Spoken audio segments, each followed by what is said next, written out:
Bienvenue dans le Journal de l'Afrique. Emmanuel Macron, évidemment, au cœur du monde médiatique en ce 8 mai 2017. Le nouveau président français a reçu aujourd'hui des centaines de lettres, de félicitations, d'encouragements. Il suscite parfois l'espoir, la curiosité.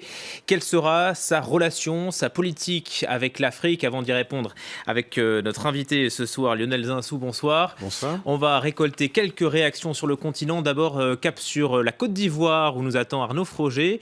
Bonsoir Arnaud, vous êtes à Abidjan. Alassane Ouattara a choisi, je crois, Twitter pour s'adresser à son jeune homologue.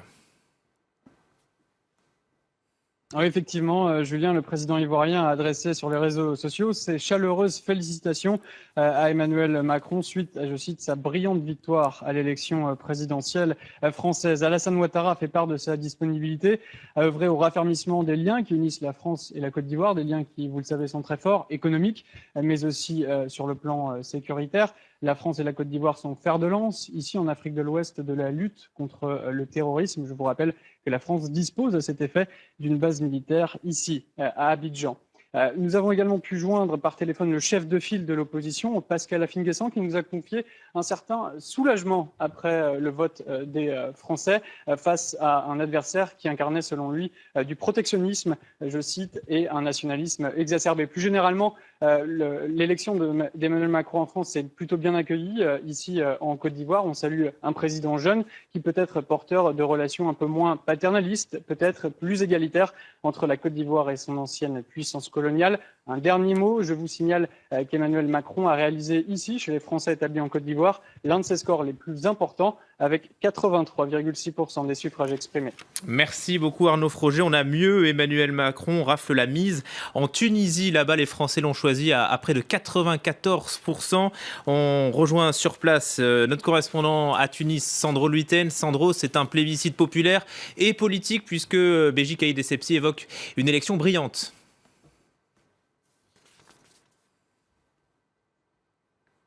Mais oui, effectivement, Julien, dans cette lettre que Béji Caïd Essebsi a adressée à Emmanuel Macron, à peine une heure après les premiers résultats de l'élection, eh bien, le président tunisien parle de cette brillante élection, mais c'est pas la seule chose qu'on va en retenir, parce que alors que de nombreux autres chefs d'État ont choisi les 140 caractères de Twitter pour les félicitations, eh bien, Béji Caïd Essebsi lui a choisi Facebook, et c'est une longue lettre qu'il adresse au président élu français, et ce n'est donc pas qu'une lettre de félicitations, c'est presque une feuille de route pour les deux pays. Le président tunisien indique vouloir développer la coopération bilatérale, notamment et même principalement la coopération sécuritaire, pourtant déjà bien poussée entre les deux pays, et donc c'est de manière générale vraiment une main tendue vers un travail en commun plus approfondi entre les deux pays. Alors le président n'a pas été le seul à féliciter Emmanuel Macron. Un autre homme fort du pays, Rached Ghannouchi, qui est le leader du parti islamiste Ennahda, a également envoyé ses félicitations, lui,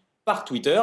Il s'est notamment félicité du choix de la France contre l'extrémisme et, je cite, pour un avenir ouvert et dynamique. Alors il faut dire que la Tunisie, bien entendu, a beaucoup suivi les élections françaises cette année. Le pays se sentait bien entendu concerné, notamment par les positions politiques de Marine Le Pen sur les sujets notamment d'immigration ou encore de l'islam. Donc aujourd'hui, les résultats de l'élection ont fait la quasi-totalité première page dans les quotidiens, notamment ici, on peut voir cet article, Macron, nouveau président, et dans le premier paragraphe, disons-le sans façon, c'est le soulagement, donc un des mots-clés dans la presse tunisienne aujourd'hui. Et puis pour finir sur une note un petit peu plus décalée, de nombreux internautes, eux, ont fait une remarque, celle que Emmanuel Macron, d'un côté, est le président élu démocratiquement le plus jeune, mais que d'un autre côté, le président tunisien Béji Caïd Essebsi a, lui, 90 ans, eh bien, il est plutôt parmi les plus vieux. Merci beaucoup. Sandro, en direct de Tunis, même tonalité et même configuration aussi en Algérie, où Emmanuel Macron avait marqué les esprits avec ses propos sur la colonisation. C'est une élection bien méritée, estime Abdelaziz Bouteflika, pour qui le peuple français a distingué un ami de l'Algérie. La parole à présent aux Africains eux-mêmes, tour d'horizon au Mali et au Congo-Brazzaville avec nos équipes. Nous, les Maliens, on est vraiment contents parce que Macron, ce qu'on attendait dans son campagne, c'est qu'il aime les Africains et qu'il veut faire quelque chose pour l'Afrique. Bon, les nouveaux présidents, moi, je ne connais pas. J'espère qu'il va penser à Mali très bien, il va aider le Mali, il va finir la guerre, c'est ça notre souhait. Tout le président qui vient, nous on souhaite que la guerre du Mali, il va finir. Il ne va rien faire, papa, c'est la même chose. Il y a quoi les présidents qui sont passés en France, qui ont fait pour le Congo? Il n'y a rien. Il n'y a rien, il n'y a pas de changement, papa. Voilà le scepticisme à Brazzaville. Alors que faut-il attendre de cette élection? L'ère Macron sera-t-elle un tournant dans les relations franco-africaines? Bonsoir Lionel Zinsou. Bonsoir. On vous connaît bien en tant qu'ancien Premier ministre au Bénin et récemment vous êtes donc engagé en France aux côtés d'Emmanuel Macron. Vous l'avez côtoyé d'abord à la banque Rothschild. À l'origine, qu'est-ce qui vous a plu? Qu'est-ce qui vous a séduit chez lui? Écoutez, c'est un président très jeune. On est un continent très jeune. C'est assez intéressant de voir ce dialogue entre deux jeunesses. Comme il est très jeune, il n'est pas pris dans des héritages liés à d'autres relations entre la France et l'Afrique. Il a dépassé les clivages gauche et droite, la gauche pour la décolonisation, la droite qui assume l'héritage colonial.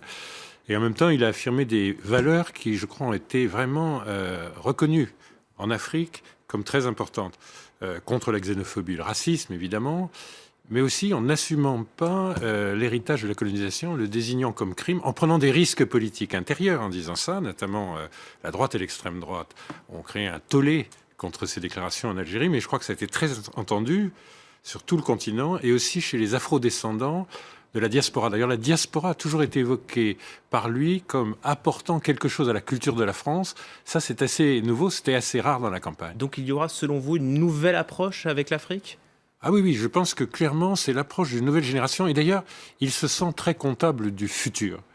Et quand vous parlez avec lui de l'Afrique, il vous parle d'économie digitale, d'incubateurs pour des entreprises à la fois africaines ou françaises intéressées à l'Afrique. Il vous parle de changement climatique, d'énergie renouvelable, de technologies nouvelles, de nouvelles solutions.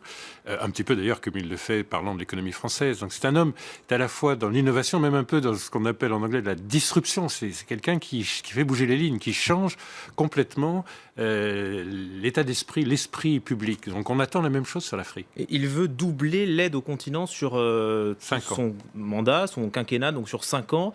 C'est ça la fin de la France-Afrique ? Le fait d'avoir plus de ressources, c'est très important. Mais ce qui est peut-être plus important et qui change vraiment, c'est cette idée de... La France, l'Afrique sont des partenaires à égalité. On va construire des partenariats à la base avec les entreprises, avec les associations, les fondations, les ONG. Il n'y a pas que les relations entre États souverains. Et l'argent public doit servir de levier pour plus d'argent privé. C'est-à-dire, non seulement on va doubler les ressources sur le temps de quinquennat, en fonction des marges budgétaires, dit-il.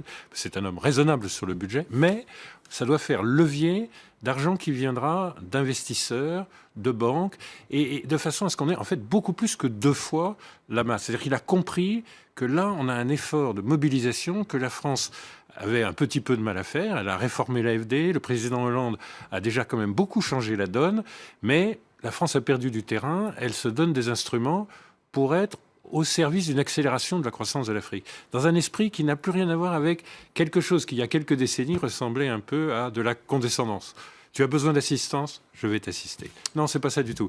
Si on faisait un partenariat, tu es la jeunesse, toi l'Afrique, tu es l'innovation, regarde les télécommunications, tu es l'innovation, et on a quelque chose à apprendre de toi. Il y a un infini respect, en fait, dans le regard d'Emmanuel Macron. François Hollande avait fait du Mali sa priorité pendant son quinquennat. Est-ce qu'il y aura un pays pivot en Afrique pour Emmanuel Macron ? Moi, si vous voulez, je ne suis pas le porte-parole, donc je ne vais pas vous dire ce qu'il a choisi. On sent bien que vous le connaissez. Mais je pense que ce n'est pas le Mali seulement, si vous voulez. Il y a un problème d'insécurité dans toute la zone sahélienne qui va vraiment plus loin à l'ouest et à l'est que le Mali. Et franchement, c'est une ligne de sécurité à la fois pour tous les pays d'Afrique côtière. Regardez comment la Côte d'Ivoire a été éprouvée par les événements du Mali, comment le Burkina a été éprouvé plus au sud. Regardez comme ça pourrait menacer les pays au nord. Regardez comme ça pourrait menacer l'Europe. Il est très clair, les intérêts de sécurité, ils sont autant d'être l'allié de l'Afrique que d'avoir l'Afrique comme allié pour que le terrorisme ne parte pas d'Afrique vers la France. Donc là, c'est vraiment un cas où on a besoin les uns des autres de se renforcer les uns des autres. Mais c'est presque comme une image du domaine culturel ou du domaine économique où on a besoin d'être plus fort parce qu'on est ensemble, pour prendre des mots qui sont un peu ceux de la campagne.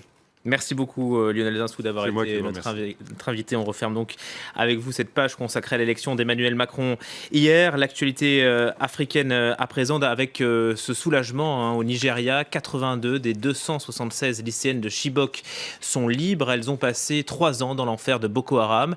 Elles ont été échangées contre des prisonniers du groupe djihadiste. Une bonne nouvelle et une victoire de poids aussi pour le président Buhari.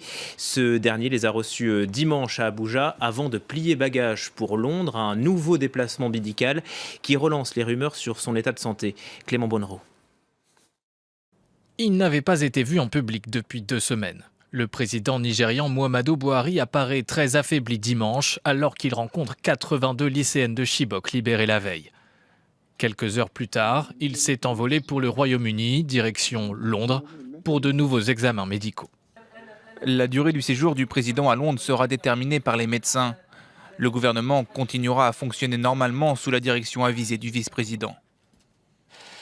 À 74 ans, le président est de retour à l'hôpital après y avoir passé 2 mois plus tôt cette année. De sa maladie, le public ne sait rien, mais à son retour au Nigeria en mars, Muhammadu Buhari reconnaît n'avoir jamais été aussi malade. Depuis, il a repris le travail avec difficulté, manquant à 3 reprises le Conseil des ministres. Ici à Abuja, la population a du mal à cacher son inquiétude. Ce serait une immense joie de voir notre président enfin rétabli de sa maladie, de le voir de nouveau ici au Nigeria, à son bureau, et conduire la mission pour laquelle nous l'avons élu. Nous, personnellement, en tant que Nigérians, nous sommes inquiets. Parce que rien ne change, tout est bloqué. Il ne se passe rien, nous sommes profondément troublés et inquiets. La santé du président reste un sujet sensible au Nigeria. En 2010, la mort soudaine du président Umaru Yar'Adua, après des mois de silence sur sa maladie, avait provoqué des violences à travers le pays. Merci de votre attention. Tout de suite, c'est le journal de 22h avec Aude Le Christ.